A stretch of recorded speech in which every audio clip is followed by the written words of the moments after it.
मिनश्शैतानिर्रजीम बिस्मिल्लाहिर्रहमानिर्रहीम। बेटा जी, जो पोएम नंबर 2 हमने कल जिसको ख़त्म किया था, वो उसके जो सिनोनिम हैं उसके हवाले से आपको मैंने स्क्रीनशॉट भेज दिए। कुछ ज़ाहिर है कि आपके पास जो बुक्स हैं, हैंड बुक्स, उनमें भी मौजूद होंगे। आप उनको भी एक्सरसाइज जो हैं उनको भी करेंगे। आज हम poem number 3 loveliest of trees the cherry now पे बात करने जा रहे हैं। Loveliest of trees the cherry now, actually A Housman आपकी बुक में इसके हवाले से लिखा हुआ है अबाउट द पोएट, इसलिए मैं उस तफसील में जाना नहीं चाह रहा। हम सिंपली इस पोएम को रीड करेंगे और इसकी एक्सप्लेनेशन के हवाले से थोड़ी बहुत बात करेंगे। Lovely, beautiful, charming, attractive, alluring, ये सब एडजेक्टिव है, ठीक है। तो लवली यानी कि एडजेक्टिव जो है उसकी 3 डिग्रीज होती हैं, आप लोगों को पता है। एडजेक्टिव ऑफ क्वालिटी जो होता है स्पेशली उसकी पॉजिटिव डिग्री, जो कि जिस चीज़ को डिस्क्राइब किया जा रहा होता है, किसी एक चीज़ की क्वालिटी बयान करने के लिए इस्तेमाल होता है। फिर कंपैरेटिव डिग्री होती है जो दो के दरमियान कंपैरिजन करती, और फिर उसके बाद होती है सुपरलेटिव डिग्री। सुपरलेटिव डिग्री 3 या जितने भी ज़्यादा हों उनमें किसी एक का मुवाजना बाकी सब के साथ करने के लिए इस्तेमाल होती। मसलन he is an intelligent student, एक ही है, इंटेलिजेंट है, उस पर बात होगी। Aslam is more intelligent than Akram, अब दो के दरमियान बात होगी तो कंपैरिजन हो गया, तो कंपैरेटिव डिग्री यूज़ हुई मोर। अगर हम पूरी क्लास की बात करें, Aslam is the most intelligent student of the class, तो एक क्लास के स्टूडेंट के साथ कंपैरिजन हो गया। बाकी कॉलेज में और हो सकते हैं, लेकिन हमने क्लास के स्टूडेंट्स के साथ कंपैरिजन किया उसका। फिर हमने बात की Aslam is the most intelligent student of college, तो फिर पूरे कॉलेज के स्टूडेंट्स के साथ उसका मुवाजना कर लिया गया। यानी कि कॉलेज से बाहर जो लोग हैं वो उससे इंटेलिजेंट हो सकते हैं, लेकिन कॉलेज में वो सबसे ज़्यादा इंटेलिजेंट। अच्छा, अब हम थोड़े से वसी पैमाने पे चलें। Aslam is the most intelligent student in the town, तो टाउन में, कस्बे में जितने लोग हैं, जितने स्टूडेंट्स हैं, उन सब में ज़्यादा इंटेलिजेंट असलम है। अगर हम बिल्कुल वसी पैमाने पे चले गए, Aslam is the most intelligent student, हम कोई किसी जगह का नाम न लें, तो फिर हमारे नज़रिए के मुताबिक जहाँ जहाँ भी जो भी स्टूडेंट है उन सब में असलम जो है वो सबसे ज़्यादा इंटेलिजेंट है, ठीक है। अगर हम बात करें cherry is the loveliest of trees in England, तो इसका मतलब है कि इंग्लैंड के बाहर उससे खूबसूरत दरख्त हो सकते हैं, इंग्लैंड में वो सबसे ज़्यादा। लेकिन अब हमने कोई लिमिट मुकर्रर नहीं की। लवलीएस्ट ऑफ ट्रीज, दरख्तों में से सबसे ज़्यादा खूबसूरत, द चेरी नाउ। अब चेरी का दरख्त है, चेरी एक फल है, आपने देखा होगा यकीनन, आप में से काफ़ी सारे लोगों ने खाया भी होगा। जिसने कभी देखा भी नहीं, खाया भी नहीं, वो कम से कम देखने के लिए आप, अब तो खैर चाइना की पॉलिश वगैरह आ गई है, वरना घरों में पॉलिश आया करती थी चेरी ब्लॉसम, तो वो चेरी ब्लॉसम पॉलिश के ऊपर चेरी जो फल है उसकी तस्वीर बनी होती थी। जिन लोगों ने वहाँ भी नहीं देखी वो कम से कम आप कभी फलों वाली दुकान पे जाएं तो वहाँ डिब्बे में मौजूद, जिस तरह से खजूरें डिब्बों में बंद करके वो बेच रहे होते, इस तरह से डिब्बे में पैकिंग की सूरत में बिल्कुल छोटे छोटे गोल गोल जो है जामुन की तरह का, या ये कह लें गोल बेरों की तरह, लेकिन बेरों की चूँकि कलर जो है वो येलो या रेडिश होता है। तो लेकिन ये जो चेरी है ये डार्क ब्राउन या बिल्कुल ब्लैक कलर की होती।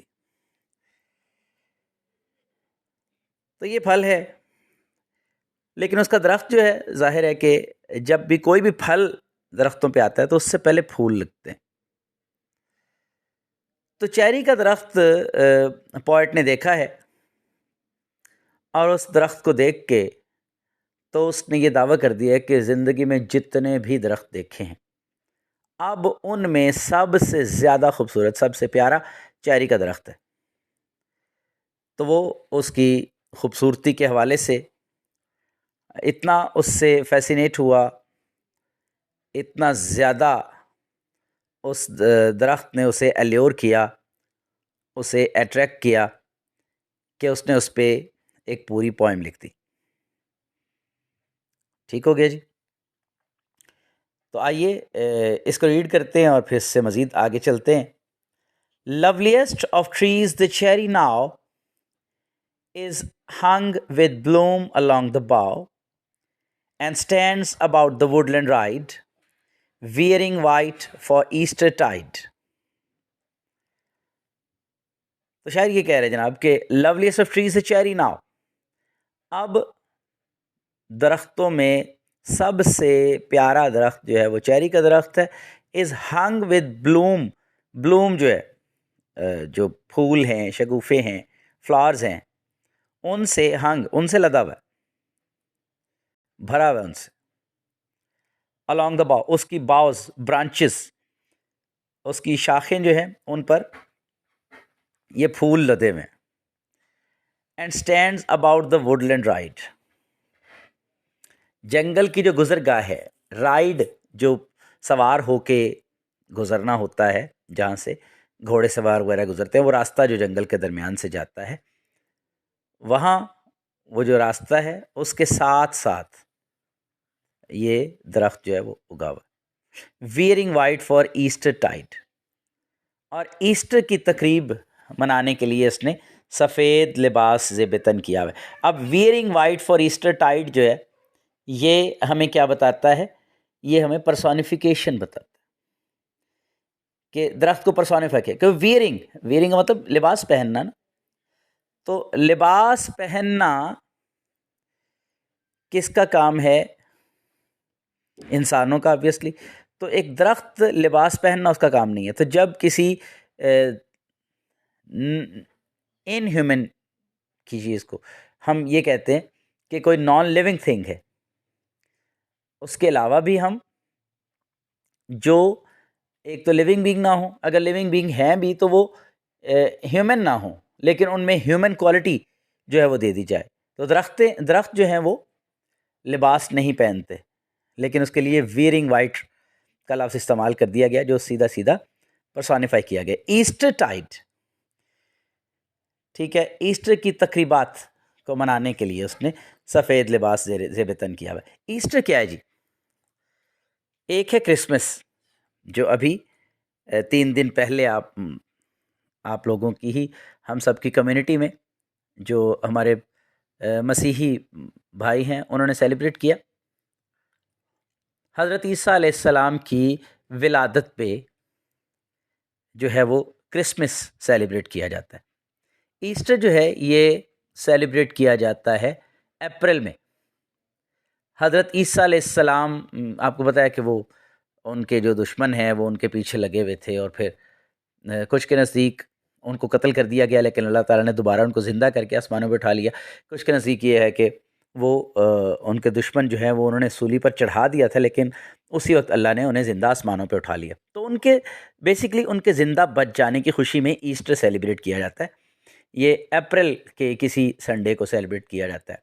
पहले 2-3 संडेज़ में से किसी भी संडे को ये सेलिब्रेट कर लिया जाता है, उनके मुताबिक जो भी ये मामला थे। तो बहरहाल वो ये कह रहा है कि ईस्टर मनाने के लिए उसने सफ़ेद लिबास ज़ेब तन किया हुआ है, यानी कि वो जो सफ़ेद फूल खिले हुए उसको उसने लिबास का दर्जा दिया। ठीक है जी, तो इसको एक्सप्लेन करते हैं। In these lines the poet expresses his love for nature. ठीक है जी, फितरत कुदरत के लिए अपनी मोहब्बत जो है उसका इजहार करता है। Cherry is the most beautiful tree in his view and he is excited to see it in full Bloom.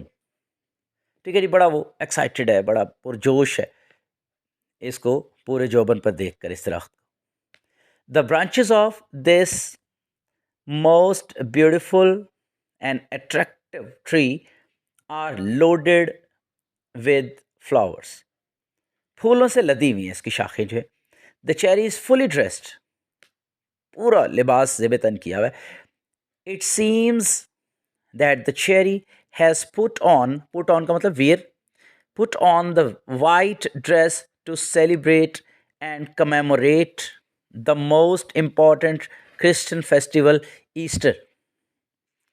ईसाइयों का जो सबसे ज़्यादा अहम जो फेस्टिवल है, जो तकरीब है ईस्टर, उसको मनाने के लिए ऐसा लगता है कि जैसे उसने ये लिबास पहना हुआ है। Houseman is a poet of nature and has devotedly admired nature in these lines. He enjoys the sensuous aspect of nature। ठीक है जी, ये फर्स्ट स्टैंजा पे हमारी बात हुई कि वो बहुत ज़्यादा अट्रैक्ट हुआ है, बड़ा एल्योर किया है इसकी खूबसूरती ने, चेरी जो दरख्त है उसकी खूबसूरती। आगे चलते हैं। Now of my 80 years and 10, आपने पहले पढ़ा उसमें जो हमारा सेकंड चैप्टर था, क्लियरिंग इन द स्काई, तो उसमें बताया 80 years and 10 मतलब 70 साल। 1 score इज इक्वल टू 20, एक स्कोर जो है वो 20 के बराबर है। तो 3 score मीन्स 60 एंड 10, तो ये बिल्कुल मिला के हो गए 70। तो अकॉर्डिंग टू बाइबल के मुताबिक इंसान की जो एक्सपेक्टेड लाइफ है वो 70 ईयर्स है। इंसान इस दुनिया में 70 साल ज़िंदा रह सकता है। ठीक है, उससे ज़्यादा रह ले तो उसमें भी ये बताया गया है क्लियरिंग द स्काई में भी, कि वो ऐसे लगता है जैसे उधार का उसका वक्त है, कि अब वक्त पूरा हो चुका है, और उससे पहले हो जाए तो जाहिर है कि अल्लाह के कामों में जो है वो कोई नहीं बोल सकता। लेकिन एवरेज एक लाइफ जो बताई है बाइबल ने वो 70 ईयर्स है। तो इसलिए पोएट जो है वो भी एक्सपेक्ट कर रहा है कि वो 70 ईयर्स ही ज़िंदगी गुजारेगा। Now of my 80 years and 10, 20 will not come again, 20 दोबारा नहीं आएंगे। And take from 70 springs a score, और अगर 70 बहारों में से 20 निकाल दी जाएं, इट ओनली लीव्स मी 50 मोर, तो मेरे पास सिर्फ बाकी 50 बाकी रह जाती। ठीक है जी, आपका लेक्चर लंबा ना हो जाए क्योंकि फिर वो काफ़ी ज़्यादा आपको उसमें देखना पड़ता है। तो यहाँ हम इख्तिताम करते हैं। कल इंशाल्लाह ये बाकी दो जो हमारे रह गए हैं स्टैंजास, एक को आज हमने रीड किया है इसकी एक्सप्लेनेशन, और फिर दूसरा, और कल इसको हम इंशाल्लाह अपलोड करेंगे। Thank you very much. अल्लाह हाफ़िज़। अल्लाह आपका हामी नासर।